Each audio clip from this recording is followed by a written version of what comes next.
esteja conosco, nos amparando, nos auxiliando, e que esses mentores amigos possam ir em todos os lugares onde os nossos pensamentos for, tanto para os encarnados quanto para os desencarnados. E que, sob a sua bênção e misericórdia, nós possamos fazer um trabalho cheio de amor, cheio de esperança, de fé e de cura para todo mundo. Pode colocar, Cristiano. Janete, pode fazer a prece.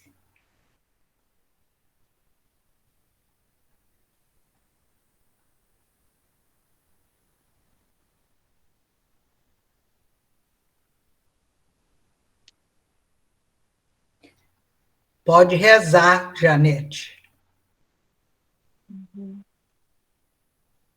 Janet, puede orar, hacer el Padre Nuestro.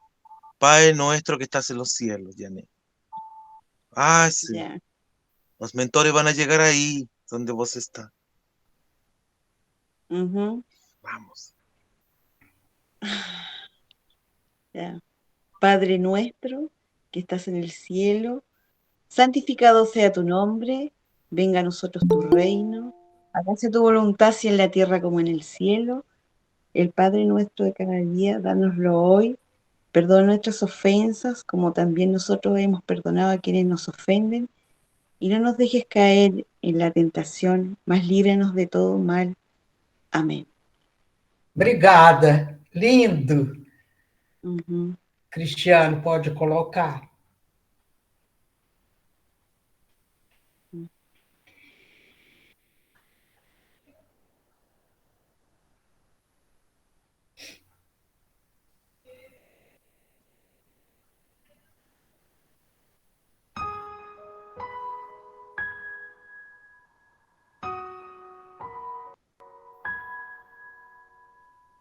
Lembra de que Jesus Cristo é o centro do Evangelho.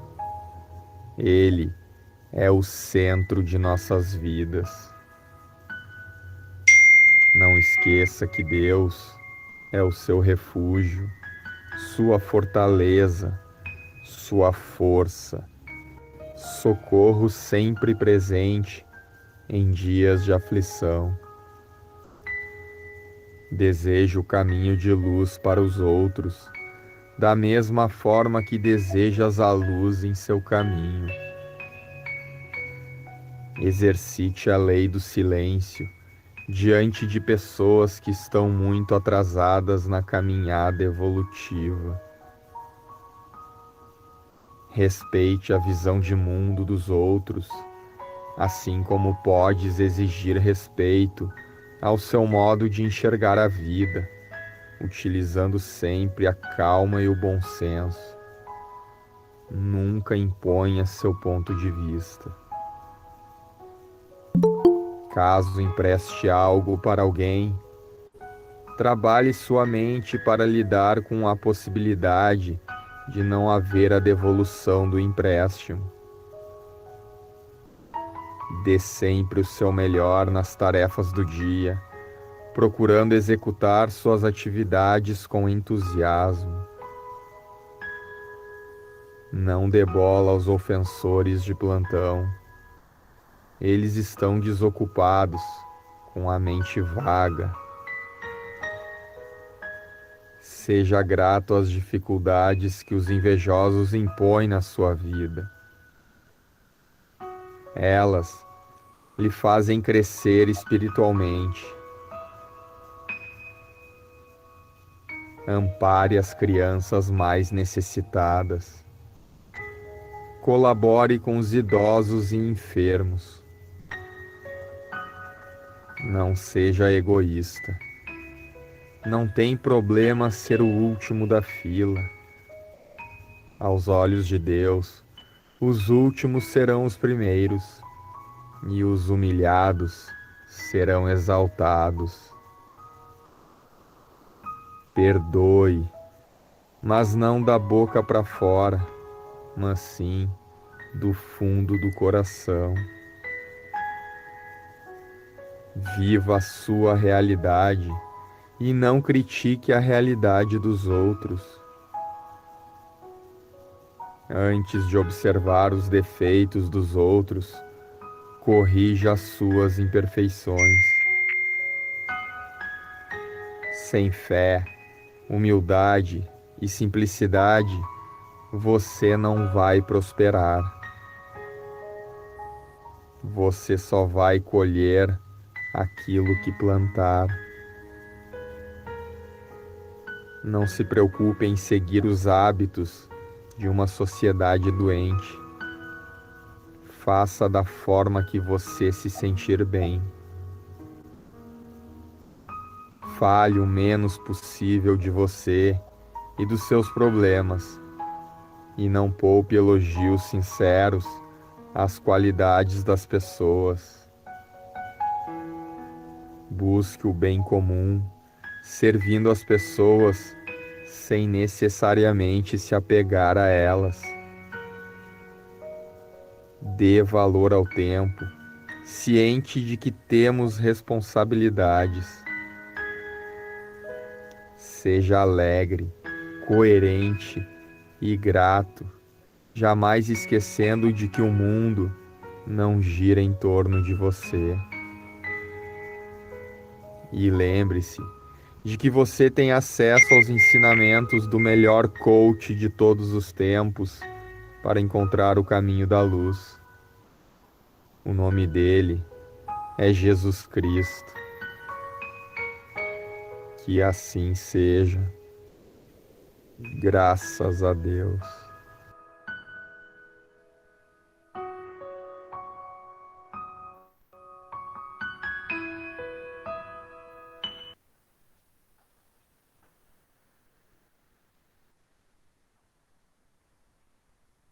Pode colocar, Cristiana, a outra parte do Alberto falando. Sabendo que a semeadura é livre, mas a colheita é obrigatória, hoje procuramos produzir melhor nossas ações, para que o amanhã possamos colher, dentro desse contexto, as reações mais favoráveis, que não nos afeta e nem paralisa o campo da nossa evolução. E é por esta questão que nós vamos trabalhando e estudando essa doutrina para fazer com que possamos compreender o nosso verdadeiro motivo de estar estagiando neste planeta. Por isso que esses conhecimentos vão alterando profundamente a nossa forma de proceder, para que nós possamos, acima de tudo, construir um mundo com muita harmonia e paz. E é isso que eu desejo a todos.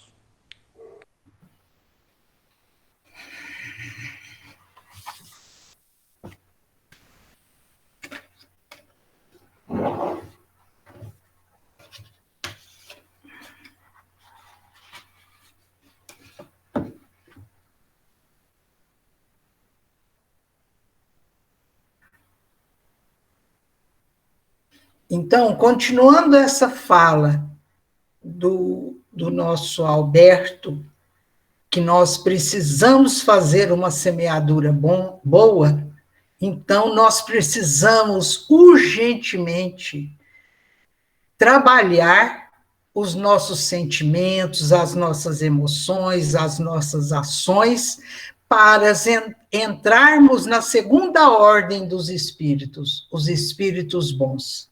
Então, vamos ver quais são as características gerais dos espíritos bons. Predominância do espírito sobre a matéria, desejo do bem. Suas qualidades e poderes para fazer o bem estão em relação com o grau de adiantamento que hajam alcançado. Uns têm a ciência, outros a sabedoria e a bondade. Os mais adiantados aliam o saber às qualidades morais, não estando ainda completamente desmaterializados, conservam mais ou menos, segundo a sua categoria, os traços da existência corpórea. Quer na linguagem, quer nos hábitos, entre os quais se encontram mesmo algumas das suas manias, de outro modo seriam espíritos perfeitos. Compreendem Deus e o infinito, e já gozam da felicidade dos bons. São felizes pelo bem que fazem e pelo mal que impedem. O amor que os une é para eles fonte de inefável ventura, não se alterando nem pela inveja, nem pelo remorso, nem por uma das más paixões que constitui o tormento dos espíritos imperfeitos. Mas todos ainda têm que passar por provas até que atinjam a perfeição absoluta. Terminou, Cristiane? Como espíritos sugerem bons pensamentos, desviam os homens do caminho do mal, protegem na vida os que se tornam dignos dessa proteção e neutralizam a influência dos espíritos imperfeitos sobre aqueles que não se comprazem em sofrê-la. Quando encarnados, são bons e benevolentes com seus semelhantes. Não são movidos pelo orgulho, nem pelo egoísmo, nem pela ambição. Não experimentam ódio, rancor, inveja ou ciúme, e fazem o bem pelo bem. E esta ordem pertencem os espíritos designados nas crenças vulgares pelos nomes de bons gênios, gênios protetores, espíritos do bem. Em épocas de superstição e de ignorância, foram considerados como divindades benfazejas. Então, o que a gente vê com relação aos espíritos bons, né? Como ainda estamos num planeta de expiação e prova, mas como nós estamos sempre progredindo, mesmo quando parece que não, o que acontece? Nós temos que vencer a nós mesmos. Então, para passarmos para ser espíritos bons, nós temos que ter simplicidade, nós temos que ter humildade, nós temos que ter sabedoria para calar quando devemos ouvir, nós temos que estudar, e nós temos que vencer a inveja, o orgulho, a vaidade, o ciúme. Então, esses espíritos já não têm esses sentimentos que ainda nós temos, de querer o lugar do outro, de querer viver numa sociedade em que ela não contribui em nada para a nossa melhoria espiritual. Muitas vezes não temos uma religião, não temos um Deus em quem acreditar. Então, tudo isso, nós precisamos começar a cultivar a semente que o Alberto disse. E qual é a semente? A do trigo. Porque do joio nós temos muitas ainda dentro de nós. Então, arrancá-las dói. Arrancar o joio não é fácil. Por quê? Porque nós temos que tirar aquilo que está arraigado dentro de nós, que são ainda as nossas mazelas, as nossas imperfeições, as influências que nós recebemos. Por quê? Porque nós estamos sempre antenados com espíritos de má influência. Então, o que é necessário? Além do orar e vigiar, é sempre trabalhar a nossa mente no sentido de algo útil, de caridade, fraternidade, socorro, ajuda, mãos amigas, tudo que nós pudermos fazer para a nossa mente, nós temos que fazer, principalmente pelo bem do outro, porque é no outro que eu vejo que ele, às vezes, nos mostra qualidades que ainda nós não temos.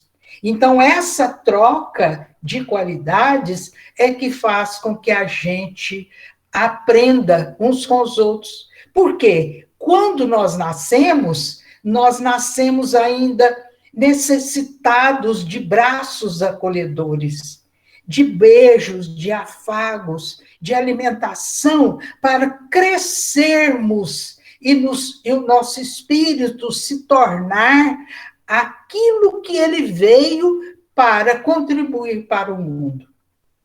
Se nós nascêssemos perfeitos, então não precisaríamos passar pelas provas, mas como todos os missionários, todos esses grandes que se destacam, o Chico querido, a Antusa, o doutor Bezerra, todos esses espíritas, essas pessoas, Mahatma Gandhi, todos esses que expoentes no mundo, a gente pensa, não, a vida deles, eles só viveram isso. Não, eles já vêm há milênios trabalhando e se corrigindo. Então, nós ainda temos uma vantagem maior, porque nós hoje já estamos aprendendo com essa doutrina a entender o mecanismo da vida, a entender por que nós estamos aqui, a entender por que estamos encarnados nessa família, por que estamos com esse trabalho, com essa dificuldade em nosso físico. Quando nós compreendemos através da doutrina, aí a gente para de reclamar, de rebelar, de entender e de achar que Deus nos condena. Mas Deus não nos condena. Quem nos condena somos nós mesmos quando nós fazemos as nossas imperfeições. Ontem eu vi na televisão, para depois fazer as perguntas, ontem eu vi na televisão uma coisa maravilhosa. Foi assim, um rapazinho, moço novinho, devia ter uns 14, 15 anos, com um som de gravata no braço e vendendo gravatas na rua. Parou de frente a um bar e ofereceu para o senhor que estava almoçando ou jantando com a esposa. E o homem maltratou demais esse rapaz com a gravata. E até algumas gravatas caíram no chão. O homem foi muito sem educação. Aí o menino, humildemente, catou as gravatas e foi, atravessou a rua. E esses canteiros que ficam no meio de avenida, tinha um poste, ele sentou no canteiro e encostou as costas no poste. Não passou um segundo. O senhor que fez tudo para humilhá-lo começou a engasgar. E engasgar de uma forma que se ele ia morrer. E aí, o que ocorreu? A mulher tentando, não conseguiu, o menino veio de lá, atravessou a rua, fez aquilo que o bombeiro ensina, mas como o homem era gordo e o menino era mais fraco do que o senhor, ele apertava a barriga pelas costas do homem, mas não dava. Aí ele pegou 2 gravatas e puxou e conseguiu, o homem botou para fora o que estava engasgando ele. Aí o homem abraçou o menino e pediu desculpas. Entenderam? O que é a gente trabalhar em prol do amor sem interesse nenhum? Mesmo ele foi humilhado, foi ele que salvou a vida do homem. Entenderam? Então é isso que Jesus faz conosco. Nós precisamos mudar para que os mensageiros de Jesus possam vir nos ajudar a nos elevar, a salvar, a mudar os nossos pensamentos e nós nos elevarmos para essa nova terra, que é a de regeneração. E que nós vamos, se Deus quiser, ainda viver nessa terra maravilhosa que Deus nos deu. E eu vou abrir a palavra agora. O Alberto, se ele quiser comentar primeiro, ou se alguém quiser fazer alguma pergunta. Vaniele, boa noite. Pode pôr para todo mundo, eu ver todo mundo, Cristiano.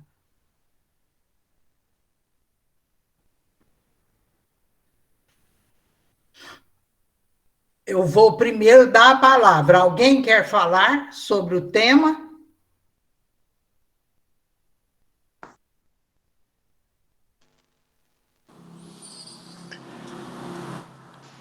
Estimada abadia e crianças, permita que assim eu possa tratar todos dessa maneira, que é uma forma carinhosa que nós nos aproximamos.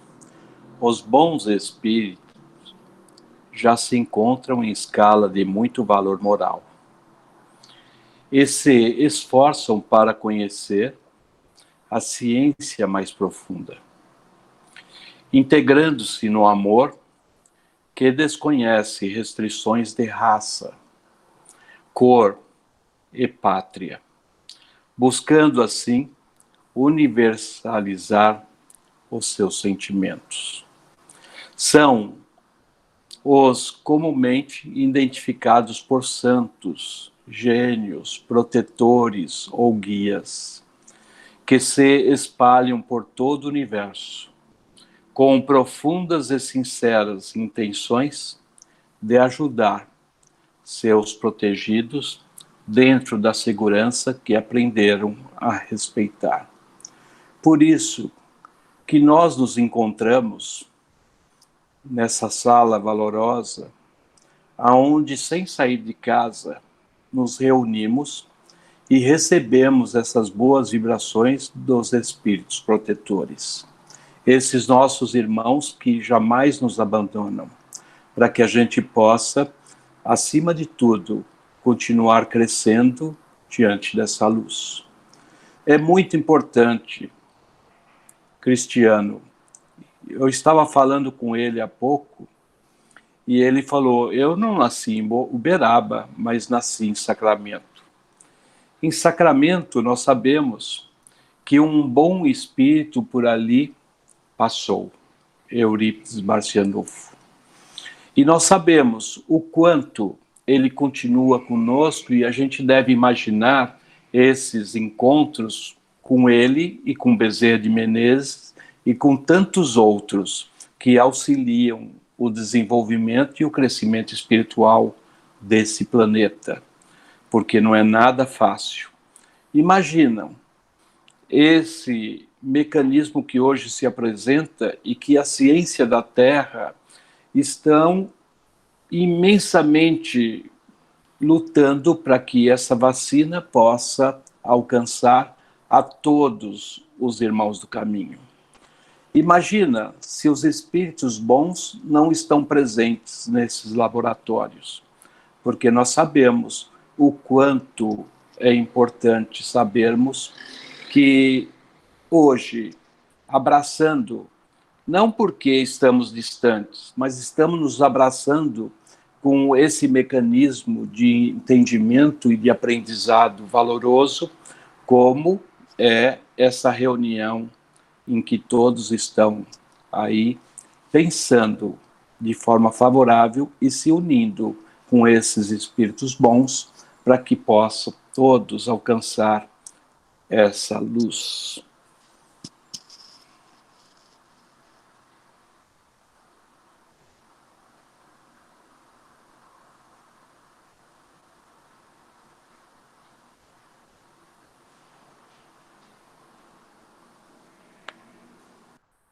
Alguém gostaria de completar ou falar alguma coisa?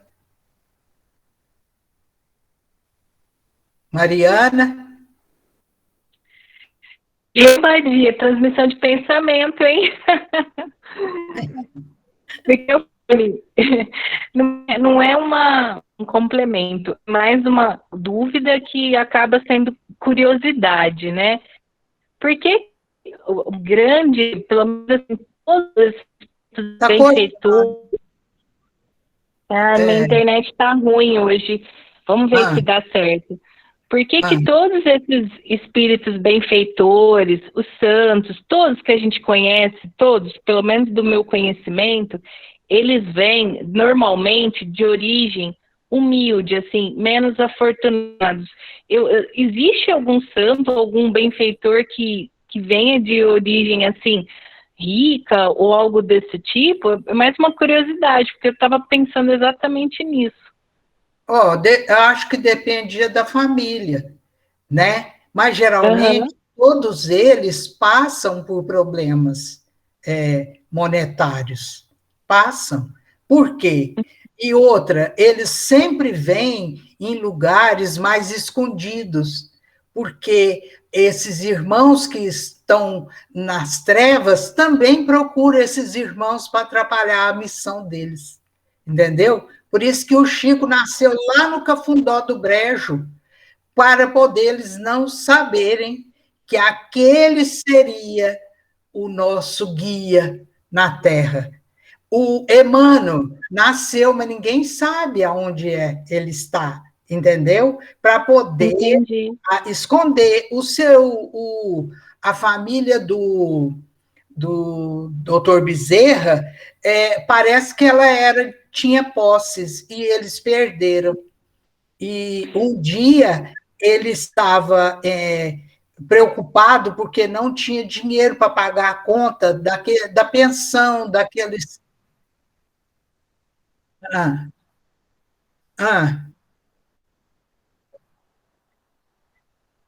ah, ah.